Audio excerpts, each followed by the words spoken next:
What if I told you there's a tech job that can pay over $300,000 a year, but it's not your typical software engineer gig?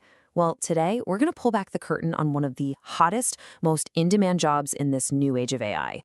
Okay, get ready for this number, 1,165%. Yeah, you heard that right. According to the job site Indeed, that's how much job postings for something called a forward deployed engineer, or FDE for short, have grown in just a year. That's not just growth, that's an explosion. So you gotta ask, right? What is going on? What massive problem is out there that's creating this insane demand? Well, this quote right here, it gets right to the heart of the problem. A big report from MIT recently found that companies are pouring billions of dollars into AI.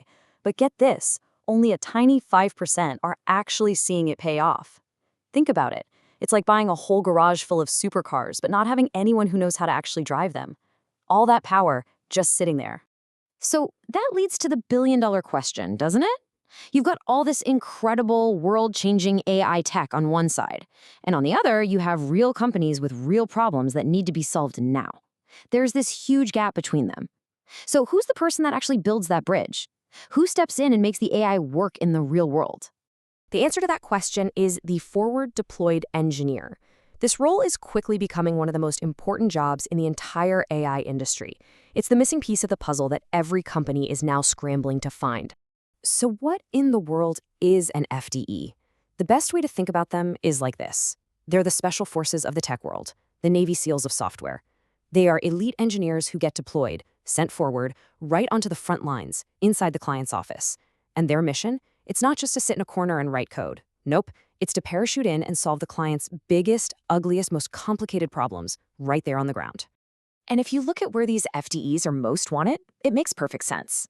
We're talking about finance, insurance, energy, the big, high-stakes industries. And why there?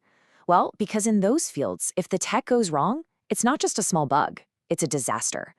We're talking about managing huge risks and unbelievable amounts of money. For them, failure is just not an option. Okay, so this is where the story gets really interesting. You'd think a super high-tech job like this was invented in some fancy computer lab, right? Wrong. The whole idea was actually inspired by a waiter. Yep, a waiter at a really nice restaurant. The story goes that Alex Karp, the CEO of the data company Palantir, had this light bulb moment. He realized that the absolute best waiters do way more than just write down your order. They understand the kitchen. That's the technology, right?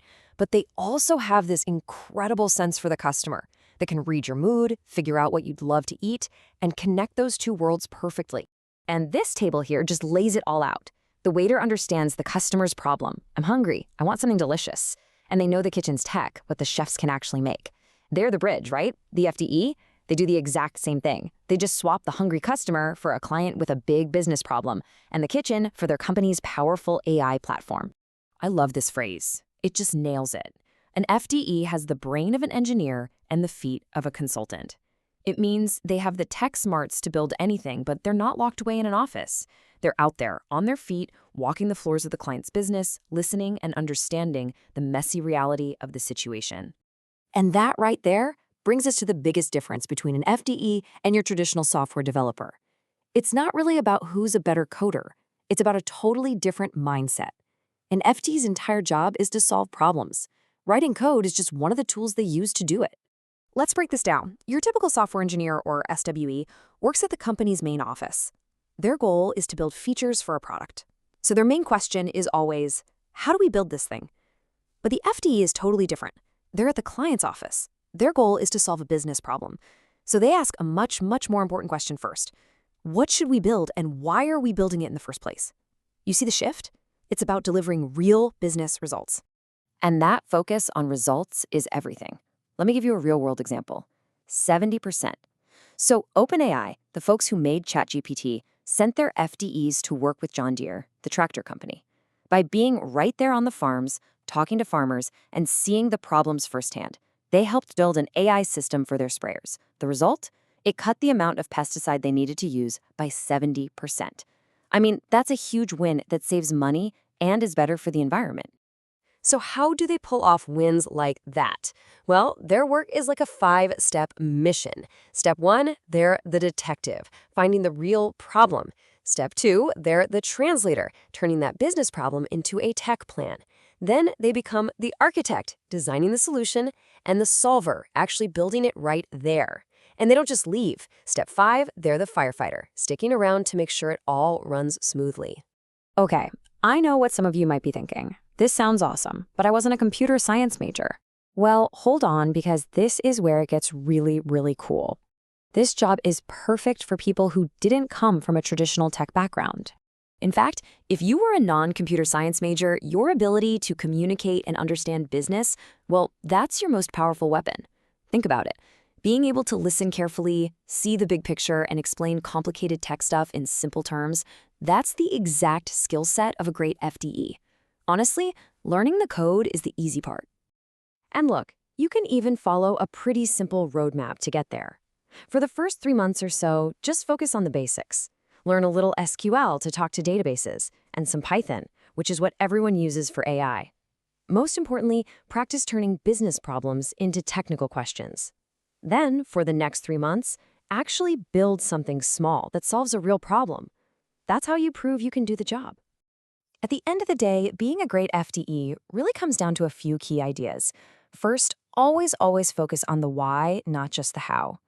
Second, remember your goal is a working system, not perfectly beautiful code. Get something working fast. Third, be that translator. And finally, and this is the most important one, figuring out the right problem to solve is worth more than all the coding skills in the world. So where is all this heading? What's the future of the FDE? Well, as AI gets smarter, this job doesn't go away. It actually becomes more critical. The FDE won't be replaced by AI. They're going to be the ones piloting it. If we look ahead just a few years, you can see how the job will change. Soon, FDEs will be managing whole fleets of AI agents, little automated bots doing work for them. Deep industry knowledge in a field like finance will become a huge deal. And as AI starts writing a lot of the basic code itself, the FDE's most valuable skill will be their human judgment, their ability to decide what problems are worth solving. So what you're seeing is a big shift. In the future, the FDE isn't just some person writing code. They're more like a commander, directing whole armies of AI agents to go after a company's biggest and toughest challenges. It's a move from being a builder to being a true strategic leader. Look, at the end of the day, the technology itself is getting cheaper and easier for everyone to use. The real challenge, the really valuable skill, is knowing which problems actually matter. So the big question for you isn't what can you build, it's what problems are you ready to solve?